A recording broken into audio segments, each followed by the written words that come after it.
Assalamualaikum. Kembali bersama saya di Alvidia Channel. Sebelum melanjutkan, jangan lupa tekan tombol subscribe dan tanda loncengnya agar kamu mendapatkan notifikasi setiap hari dari saya. Adik-adik, hari ini kita akan belajar materi kelas 6, tema 1, Selamatkan Makhluk Hidup. Subtema 1, Tumbuhan Sahabatku. Pembelajaran 1 yang di dalamnya meliputi IPA, IPS, dan Bahasa Indonesia. Nah, adik-adik, coba perhatikan berbagai tumbuhan di sekitarmu. Tahukah kamu apa saja manfaat tumbuhan bagi tumbuh kehidupan kita? Yuk kita cari tahu. Nah, adapun manfaat tumbuhan antara lain, yang pertama, sebagai sumber makanan. Kenapa? Karena tumbuhan bisa dimanfaatkan sebagai bahan makanan yang dapat menghasilkan berbagai vitamin dan bermanfaat untuk tubuh kita. 2. Sebagai sumber oksigen. Dengan banyaknya tumbuhan akan menjadikan oksigen semakin bersih. 3. Sebagai penghisap karbon dioksida. Dengan adanya banyak tumbuhan, maka zat karbon dioksida akan semakin berkurang. Kenapa demikian? Karena zat karbon dioksida sangat berbahaya untuk tubuh kita. Yang keempat, sebagai bahan obat-obatan. Ada beberapa bagian tumbuhan yang dapat dimanfaatkan sebagai bahan obat-obatan untuk kesembuhan dan kesehatan tubuh kita. Dan yang kelima, sebagai bahan pakaian. Nah, sekarang ayo membaca. Adik-adik, kalian tahu kan tumbuhan jagung? Pastinya di sekitar lingkungan tempat tinggalmu ada banyak sekali tumbuhan jagung. Nah, kita harus tahu bagaimanakah jagung berkembang biak.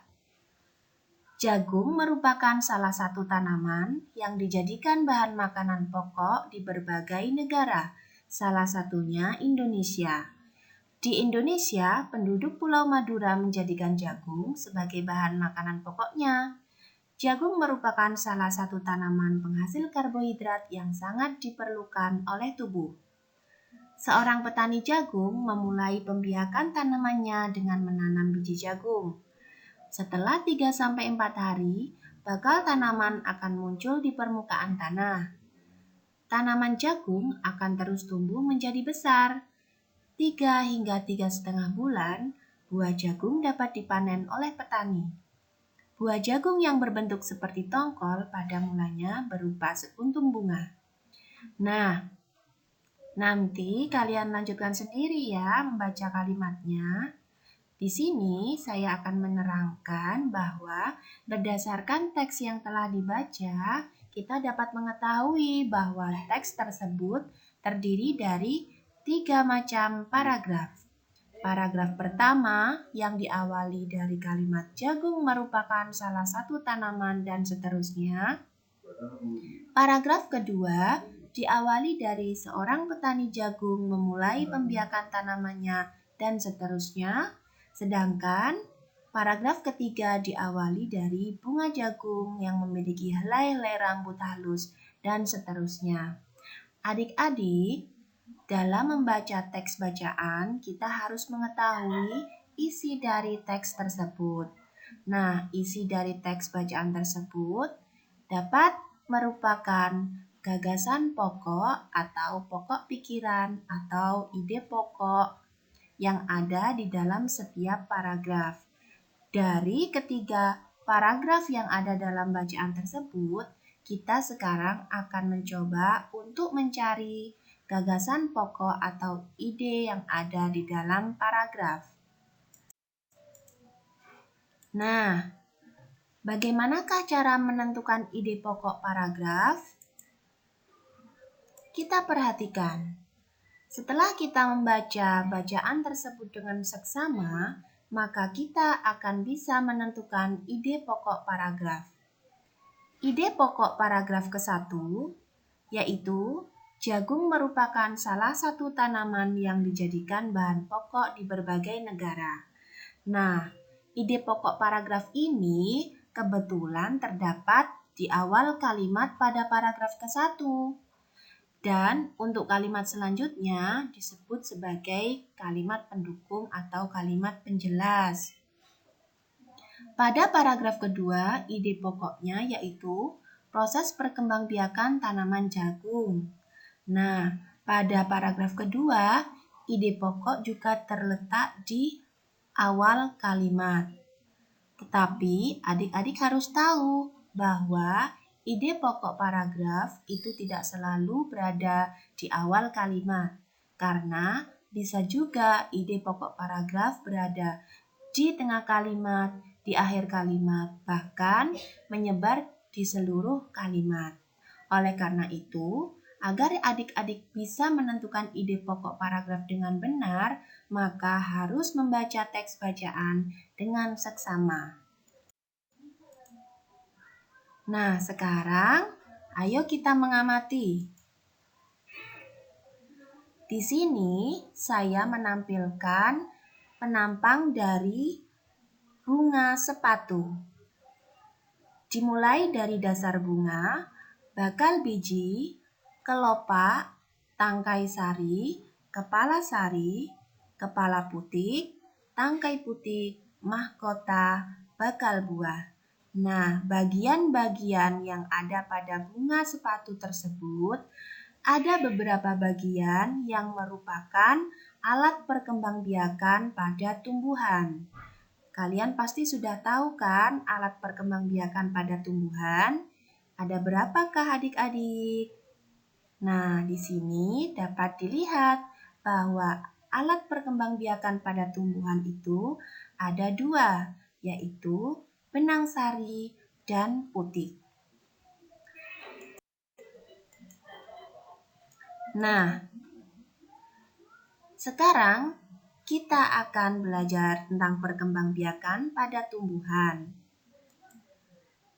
Perkembangbiakan pada tumbuhan ada 2 macam, yaitu secara generatif atau kawin dan secara vegetatif atau tak kawin. Secara generatif atau kawin ditandai dengan adanya penyerbukan atau pembuahan. Sedangkan secara vegetatif atau tak kawin ditandai dengan tanpa adanya pembuahan. Penyerbukan atau pembuahan itu sendiri dapat diartikan sebagai jatuhnya serbuk sari di atas kepala putik. Mengapa demikian? Adik-adik pasti tahu bahwa serbuk sari pada tumbuhan adalah alat kelamin jantan, sedangkan kepala putik pada tumbuhan adalah alat kelamin betina. Sedangkan pada perkembangbiakan secara vegetatif yang tanpa adanya pembuahan dapat diartikan bahwa terbentuknya individu baru tanpa adanya pertemuan gamet jantan dan gamet betina. Oleh sebab itu, dinamakan perkembangbiakan vegetatif atau tak kawin. Nah, berbagai macam tumbuhan menyebar di seluruh wilayah Indonesia ataupun dunia. Kita juga harus tahu, selain keanekaragaman tumbuhan, kita harus tahu kehidupan sosial budaya masyarakat di negara ASEAN. Di sini, salah satu contoh negara ASEAN yaitu Brunei Darussalam. Kehidupan sosial negara Brunei Darussalam antara lain, pada tahun 1400 terdapat kampung Ayer yang sempat menjadi pusat pemerintahan. Nah, selain itu penduduknya yang memiliki perahu pribadi dan bisa disimpan di bawah rumah apung mereka. Berbeda sekali dengan kehidupan sosial budaya yang ada di negara kita. Pasti adik-adik penasaran kan untuk mengetahui kehidupan sosial budaya masyarakat ASEAN lainnya?